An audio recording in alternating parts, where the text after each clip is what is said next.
I guess this is for both of you, and Josh, thank you. The movie was wonderful.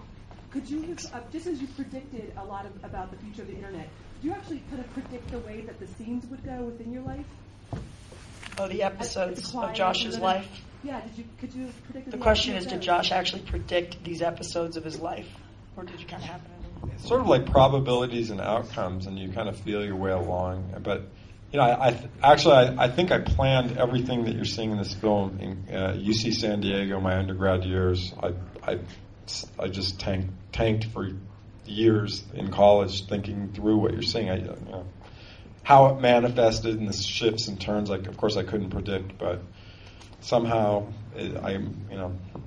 that's how what you see is what you get. That's how it came out. Yes.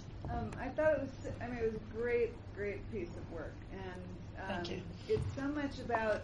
For me, it was a lot about excess and balance, and the idea that we all need attention, but that some of us need more of it than others, particularly because of the developmental needs that weren't addressed, and I thought that was really an important piece of the movie.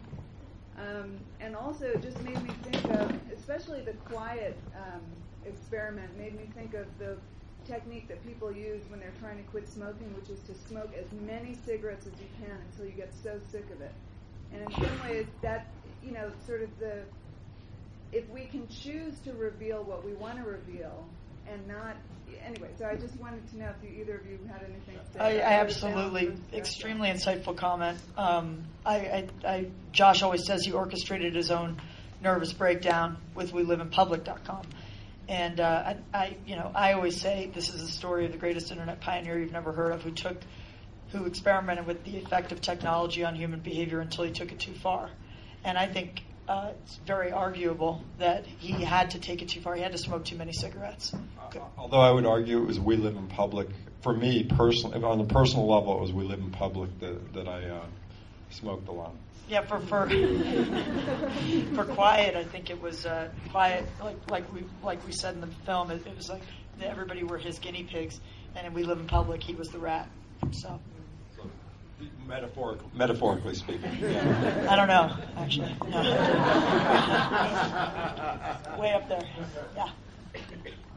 You, and then you. Yeah. Sorry. Yeah, I was just wondering why. You were doing the site and you were having so many problems with your relationship, why you didn't just turn it off? Well, you have to understand, while the cameras were rolling, we weren't completely unaware of them. It was, again, back to, I think you mentioned earlier, you're validating yourself by those people watching you. And it gets to be this sick addiction. Maybe that's simply, and actually, I think it was much more the case for Tanya than myself. There was actually a moment in time where I said, "Wow, she's getting manic," and that's when she had to get off the island. That was part of the breakup. I can answer the other part of that, which is the reason why Josh didn't turn it off is because Josh's work is, like he says on the apple farm, is the most important thing to him, to the sacrifice of everything else, family, love, everything. So he would argue that to this day we duke it out over whether Tanya was a fake girlfriend or not, whether he cast her. She was fake. She was fake. I have proof. I did pseudo online radio. I have it laid out on online radio from 1996, etc. We're not going to get into it. The next question. Oh no, it's our last question. We'll see you out in the lobby. Yeah. I know it must be difficult when you're working with someone that you know and then the subject, that there's some things that are kind of indicting or really critical in a way. And so how does that relationship work? I mean, what is the chemistry there? Because you want to be honest, and at the same time you have someone you know who's being kind of exposed. Again, maybe that's part of the whole situation. Well, I mean, from my point of view, as you see from Quiet, I like working with artists, and if I'm going to work with them, then you got to let them do their work. And from my perspective, I let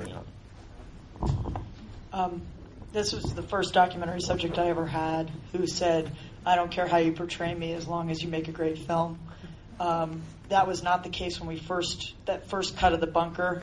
I had heard from Josh he didn't like how he looked. He was in a different frame of mind at that point. It was a really tough time for him, and that's part of why we abandoned the project. My creative control wasn't clearly established at that time, and then when I came back on the project in 2004, I had creative control of that, and he also just gave me his blessing, even as late as October 2008 in Ethiopia. He just said, I warned him about some of the things that I'd put into the film, and he said, go for it, Ondi. Do it. Thank you very much. We'll see you outside.